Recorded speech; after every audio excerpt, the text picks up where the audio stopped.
bem, pessoal? Boa tarde a todos. É uma alegria estar aqui com vocês nessa tarde, cheia de gente esforçada aí, se capacitando nessa área tão importante, né, para o futuro das cidades, que é a área da construção, né? Para vocês terem uma ideia, hoje a gente divulgou um balanço e nós aprovamos só no primeiro semestre, lá que nós somos responsáveis também, além da parte urbanística, de planejamento urbano, mas pelo licenciamento, cerca de 9 bilhões em novos investimentos. Porto Alegre aprovou no primeiro semestre de 2022. Vocês imaginem a cadeia de pessoas, de empregos diretos e indiretos envolvidos nesse mercado, né? Desde o pedreiro ao engenheiro, o arquiteto, né, biólogo, enfim, são diversos atores que fazem parte desse processo e se envolvem com a cadeia da construção civil. Então, fico feliz, né, em ver pessoas se aprimorando, buscando inovação nesse mercado tão promissor e que Porto Alegre ainda busca maiores resultados, especialmente em função da nossa capacidade de ampliação turística da cidade, né? Eu acho que a gente tem uma vocação muito grande e, fruto disso, sem dúvida, a gente vai precisar construir muito aqui na cidade, porque a gente vai dar um boom em sendo um hub do Mercosul, né? Em tendo uma vocação turística. Eu queria cumprimentar inicialmente, né, os meus integrantes colegas da mesa. Acho que a Luciana fez muito bem aqui a apresentação, a Flávia da OSPA vai me suceder, vai detalhar um pouco mais essa parte tecnológica. O Vicente, que é presidente da ASBEA, pessoa extremamente inteligente, parceiro da cidade. Final de semana, eu tive pensando um pouco, né, no que eu iria trazer aqui para apresentar para vocês. Inicialmente tinha concebido, até discutir com os colegas de mesa, em mostrar como que funciona a concepção, né, de um projeto urbanístico, né, de reaproveitamento, revitalização, regeneração dessa área mais central, né, contar, né, as nossas exigências legais, que são desafiadoras, são inúmeros os processos participativos, os órgãos de controle que por muitas vezes nos exigem, né, uma série de métodos e que às vezes torna pesado a gente fazer, né, um projeto de transformação urbana dessa magnitude. Por isso que a gente não vê tantos, porque de fato as exigências são muito, infelizmente no Brasil, Luciana, às vezes, em função de todos esses comandos, o método ele está mais importante que a finalidade, porque a gente se perde tanto para organizar o método em função de tantas exigências, de tantos atores que a gente envolver, que a gente acaba esquecendo da finalidade, que seria o mais importante na concepção desses projetos. Então, é de fato desafiador construir novos projetos. De uma maneira geral, os municípios, as realidades são muito semelhantes. Então, eu trouxe aqui objetivamente, né, porque certamente muitos de vocês já assistiram inúmeras apresentações dos nossos programas de reabilitação do Centro Histórico, do Quarto Distrito, né, projetos que a nossa equipe, o nosso time vem compartilhando a informação todos os dias. Então, eu trouxe aqui objetivamente, né, como é que se produz um projeto de transformação urbana, quais os principais pilares que a gente entende que vão possibilitar, né, ensejar o êxito, o sucesso desses projetos. Então, nesse sentido, eu mapeei aqui esse território. Estou com vergonha de estar aqui na tua frente um pouco, Luciano. Vamos aqui.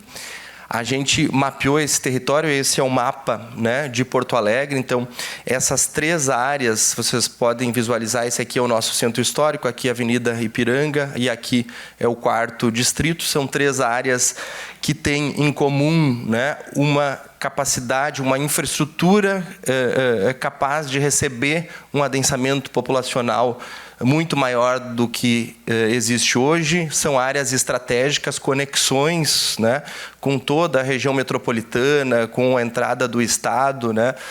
No entanto, ao longo dos anos, sofre, né, com o processo de degradação, perdendo espaço para outras áreas da cidade que, né, o processo de adensamento populacional, como aqui, né, Moinhos, Bela Vista, Rio Branco, todos esses demais, Bonfim, todos esses demais bairros com adensamento mais significativo. Então, essas outras regiões aqui sofrendo com a degradação, o abandono, faltando um olhar mais atencioso do poder público. Então, a gente em Porto Alegre tem estruturado 3 projetos para essas áreas. Centro Histórico, né, o programa de reabilitação do Centro Histórico está mais avançado, já virou lei, estamos agora na fase de implementação. O 4º Distrito criamos, né, então o programa Mais 4D foi enviado para a Câmara de Vereadores, também um programa urbanístico de regeneração, estamos aguardando a discussão lá na Câmara de Vereadores e depois a votação. E o trecho aqui da Avenida Ipiranga, onde a gente está concebendo, modelando uma operação urbana consorciada que eu quero apresentar para vocês. Então, basicamente, né, o que a gente entende importante e estratégico para o desenvolvimento desses programas urbanísticos de regeneração urbana. Pilares: o regime urbanístico, pilar da obra de transformação, né, urbana, o projeto âncora e a segurança jurídica, né? Em a gente trabalhando esses 3 pilares, a gente tem a convicção de que esses projetos, essas regiões das cidades, elas vão, sem dúvida, se regenerar. Então, eu trouxe aqui para mostrar para vocês um pouco de cada um desses pilares dentro de cada um desses programas, desses territórios, tá? No Centro Histórico, vamos falar do regime urbanístico, vamos falar das obras, depois para o 4º Distrito, regime urbanístico, obra e, por último, a região da Avenida Ipiranga. E comum a todos todas essas áreas, o último eixo, que é da segurança jurídica, e se conecta muito com o que a Luciana apresentou aqui das plataformas, que a Flávia vai me suceder aqui e vai detalhar um pouco mais, que a gente entende importante para o sucesso desse programa. Então, objetivamente, ali no programa de reabilitação do Centro Histórico, a gente criou uma política de incentivos, né, muito claros do que a gente estimula para que se desenvolva, né, aqueles territórios. Então, a gente está dando uma maior liberdade de forma arquitetônica. Infelizmente, os planos diretores da maioria das cidades brasileiras, eles criam uma série de restrições em função de se pensar em proteger a habitabilidade, saúde pública. Tu cria regramentos legais de afastamento, né, que produz um determinado tipo de edificação na cidade, né? Porto Alegre é muito conhecida com o modelo da caixinha, caixa d'água em cima, em função dos ditames legais que a gente tem nos planos diretores de afastamento, de recuo, para se alcançar, né, aquele determinado nível de saúde pública, de habitabilidade que se imaginava que era adequado nas oportunidades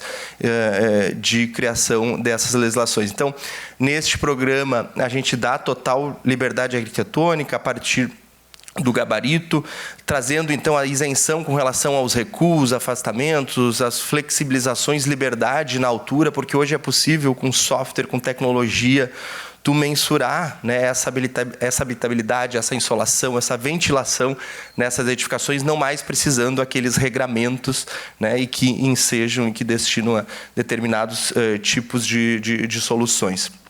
Isenção, né, um instrumento urbanístico importante, e ali no Centro Histórico a gente trabalha bastante isso, isentando o potencial construtivo, o solo criado naquela faixa em frente à Avenida Mauá, que tem proximidade em frente ao trem ali, porque a gente entende que é uma área muito possível de transformação, ela está muito degradada, muitos imóveis abandonados, então nos primeiros 3 anos do programa a gente isenta, né, o solo criado. O aumento do índice de aproveitamento, né, o índice é muito baixo ali, então o índice máximo a gente deu uma mexida também para aumentar. E o estoque de potencial construtivo, né? Na cidade toda a gente tem um estoque, está zerado no Centro Histórico, então impedia uma transformação natural ali no Centro Histórico, a gente já produzindo algumas obras de transformação e o estoque de potencial construtivo zerado. Vocês imaginem, né, que a gente impede a transformação que poderia ser natural desse território. Então, a gente libera o potencial construtivo e outros, né, como a isenção de IPTU para imóveis históricos, ITBI, o desconto de ISS para determinados tipos de atividades, naturalmente no limite possível, a isenção ali no centro da outorga do espaço aéreo, que vocês, se não sabem, o poder público cobra para a utilização do espaço aéreo, né?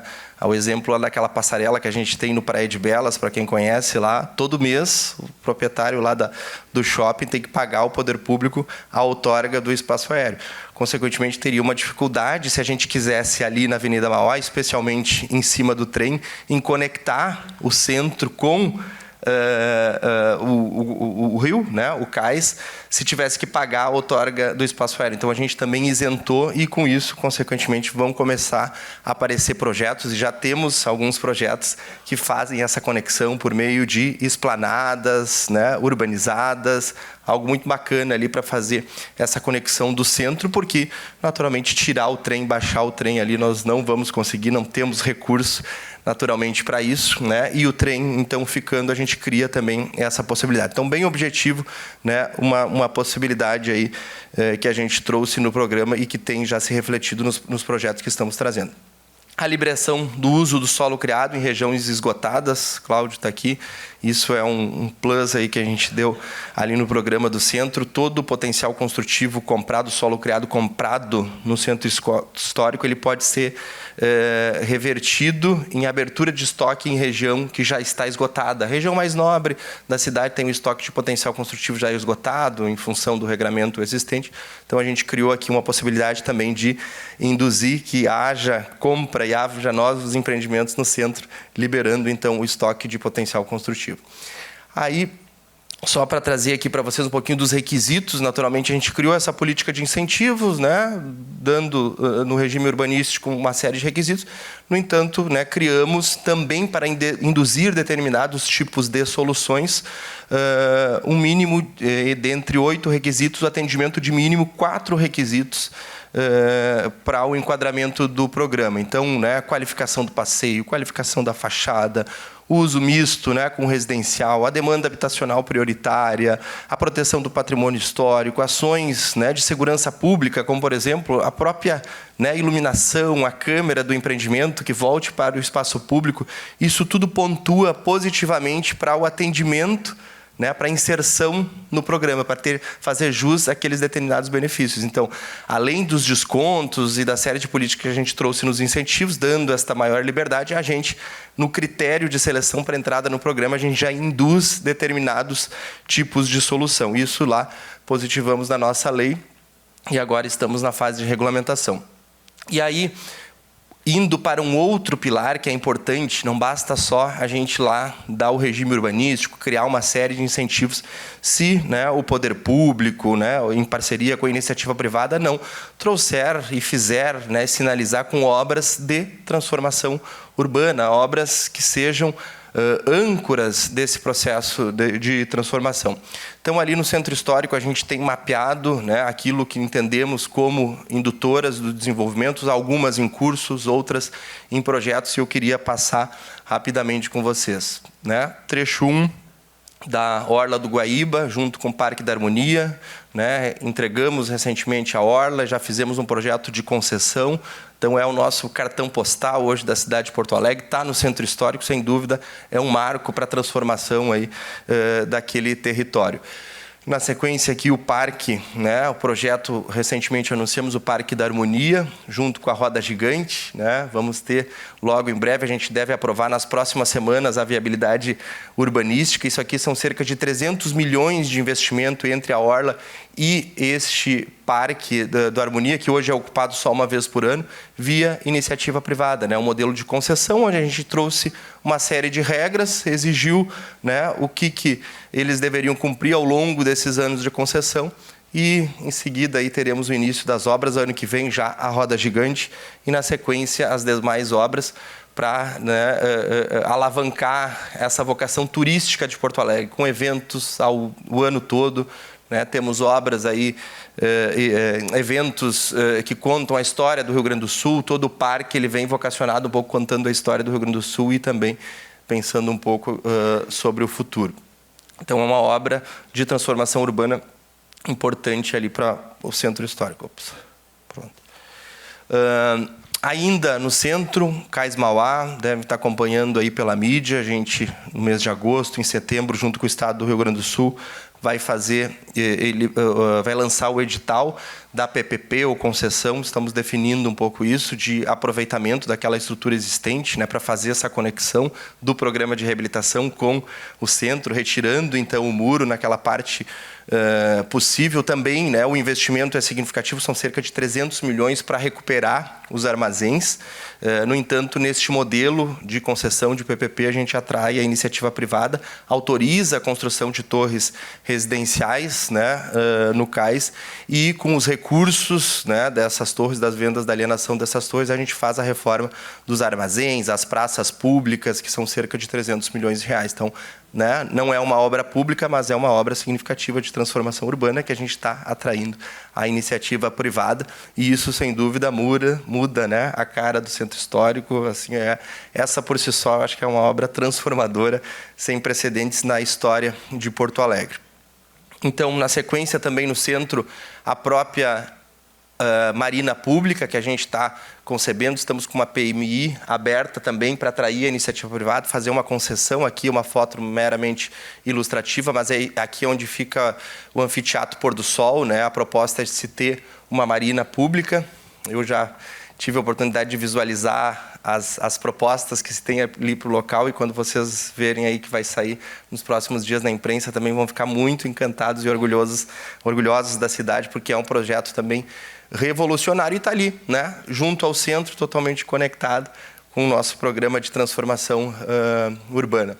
Aqui, né, o quadrilátero central, está em curso já essa obra, sendo executada também, né, um marco que a gente entende importante de transformação, né.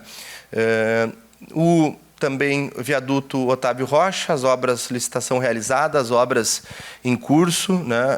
Devemos entregar ainda no início do ano que vem a finalização dessas obras.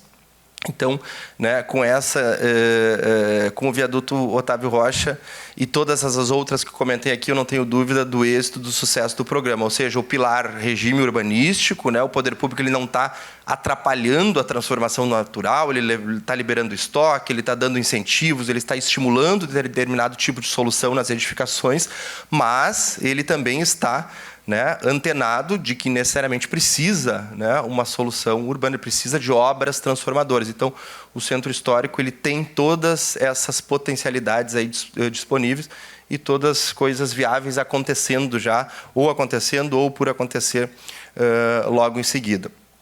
Depois, avançando para o 4º distrito também, né, um programa de regeneração urbana, a gente concluiu internamente a construção desse programa, mandamos para a Câmara de Vereadores, estamos aguardando agora a discussão e votação. Ali no 4º distrito, claro, nós temos inúmeras potencialidades em função da proximidade do aeroporto, mas também temos alguns quantos desafios, né?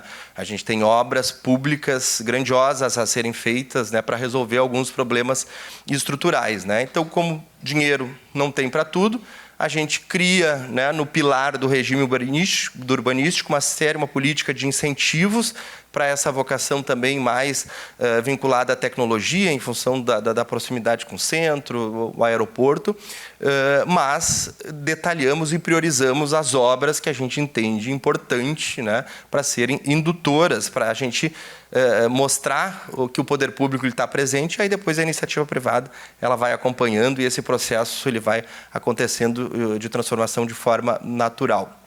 Então, ali, aos mesmos moldes do centro histórico, a gente traz essa liberdade de forma arquitetônica diferente do nosso plano diretor atual, com a ideia do gabarito, sem a ideia dos recuos, do afastamento, para justamente provocar inovação na construção. Acho que a gente viaja, a gente vê tanta coisa diferente no mundo todo, e aqui aquele modelinho da caixinha com a caixa d'água em cima, inadmissível, mas que está lá na nossa legislação de 99, foi replicado de 2010.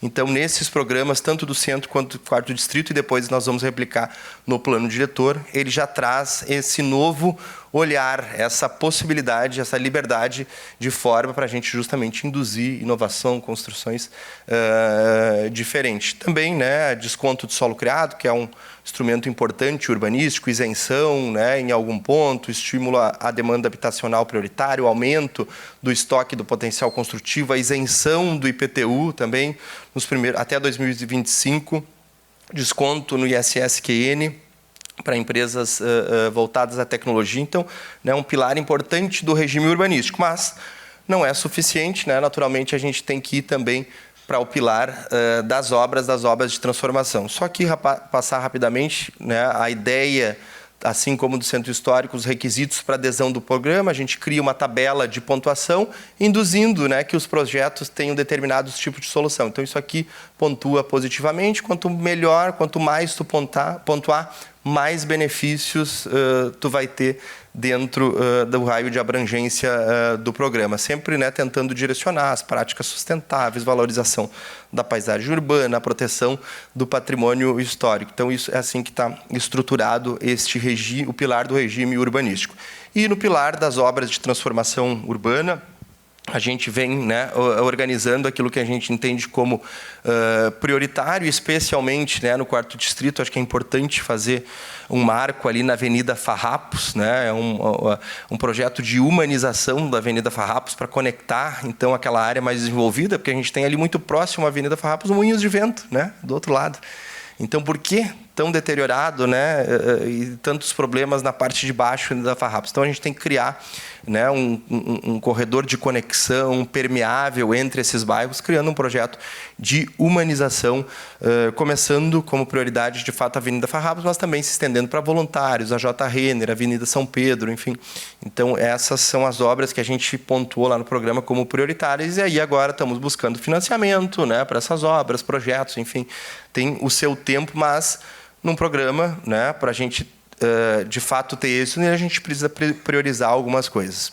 Nesse mesmo sentido de qualificação, a gente tem as estações e terminais, Farrapos, Anchieta, São Pedro, como obras indicadas ali, importantes indutoras ao desenvolvimento. A drenagem lá naquela região é um problema gigante. Nós estamos trabalhando muito com o DEMAI também para buscar financiamento, recursos para resolver aquele problema da drenagem.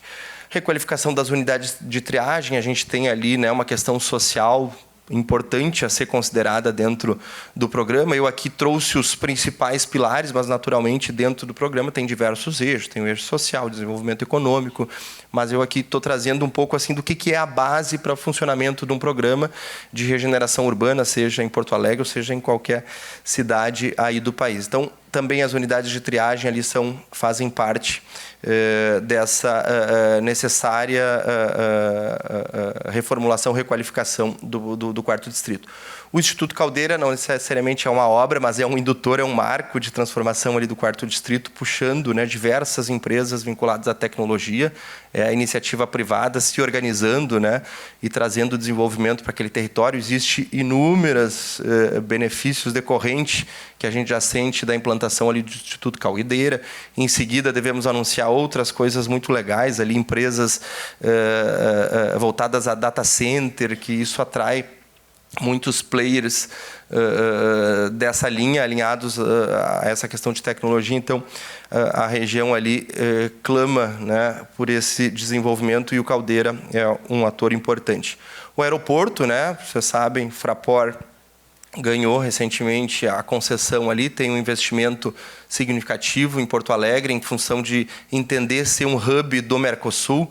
A gente, no aeroporto, desce, né, um número de turistas significativo que acabou indo para Gramado. É a segunda cidade mais visitada do Brasil, ganhou do Rio de Janeiro esse ano. Então, aqui, isso, eu não tenho dúvida, é uma âncora de transformação, um projeto ali daquela região do 4º Distrito. Se a gente souber trabalhar bem isso, né, a gente consegue atrair e reter esse turista que desce em Porto Alegre e vai até Gramado.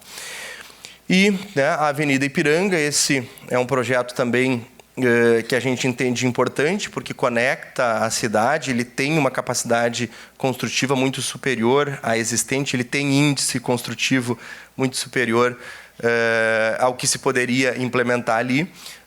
No entanto, ele sofre e perdendo espaço para outras regiões da cidade. Então, isso a gente está modelando para a Avenida Ipiranga uma operação urbana consorciada. A ideia da operação urbana consorciada, tu estuda o território, aí são diversos estudos urbanísticos, econômicos, ambientais, sociais, dos mais diversos para a gente conceber, então, um projeto de lei que vai para a Câmara de Vereadores, delimita aquele território, se cria um estoque de potencial construtivo, esse estoque de potencial construtivo que vai ter naquele território é vendido antecipadamente na Bolsa, com os recursos desse estoque de potencial construtivo, a gente faz as obras de transformação urbana, né, recuperação do arroio dilúvio e um parque linear por cima dele, o que valoriza os próprios empreendimentos que ali estão se instalando. Então, tu cria uma lógica de ganha-ganha interessante para a iniciativa privada, que vai ter frente para um arroio, um lago, né, totalmente urbanizado, bonito, um parque linear, e tu atrai a iniciativa privada para esse projeto. Né? Aqui um pouco do que a gente imagina, naturalmente, são projeções que a gente está colando, mas a ideia é de se ter um parque linear dentro da Avenida Ipiranga, conectando também com uma região importante ali, que é o trecho 2 da Orla. Esses estudos vão ser, eu acho que em agosto, setembro, a gente deve estar lançando aí essa licitação para modelagem. Está aqui a minha diretora de projetos, responsável aí para conduzir isso lá na secretaria, a arquiteta Rovana Reale.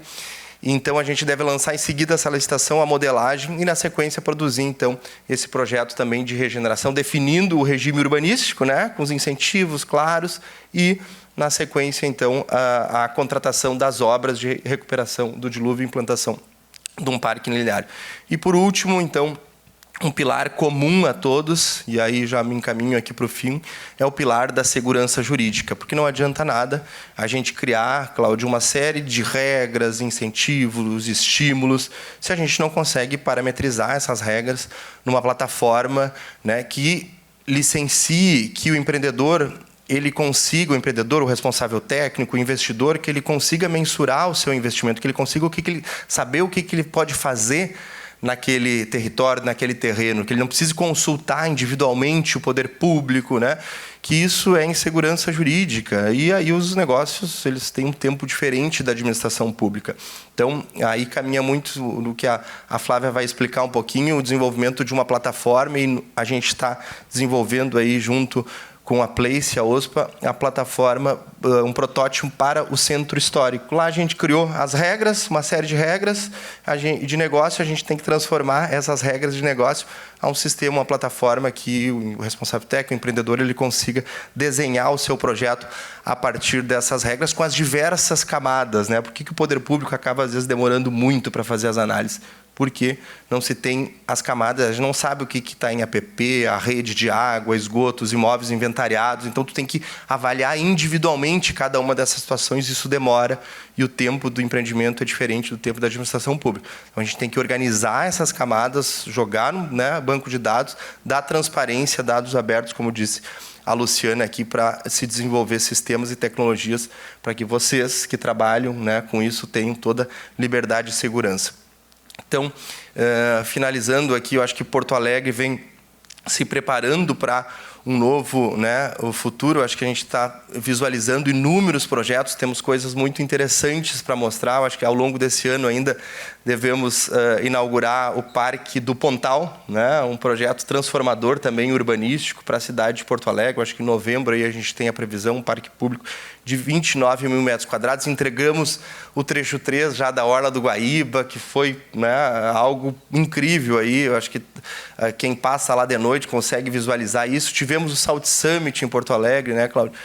Recentemente, mais de 20 mil pessoas, Luciana, estiveram ali conosco no South Summit. São cerca de 180 jatos desceram no aeroporto Salgado Filho nesse período, tá? Mais do que, né, 100% do que seria a média de jatos particulares no aeroporto. Então, gerando muita riqueza, né, para Porto Alegre e possibilidades. E eu acho que, em função, né, dessa mudança que a gente vive, dessa transformação, eu queria aproveitar essa oportunidade com esse público aqui que trabalha planejamento urbano, que trabalha construção civil, e convidar também para ser parte do nosso processo de revisão do plano diretor, porque, né, é no plano diretor que a gente pensa a estratégia de futuro, é que a gente positiva aquilo que a gente quer para a nossa cidade. Então, é muito importante que vocês estejam presentes conosco. A revisão do plano diretor vai se dar ao longo desses próximos 12 meses para instrumentalizar, né, o desejo, né, a visão de cada representante da sociedade na nossa legislação.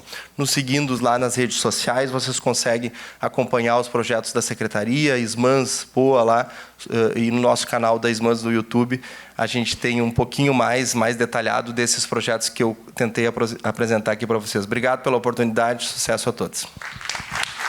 Obrigado, Germano. Empolgante.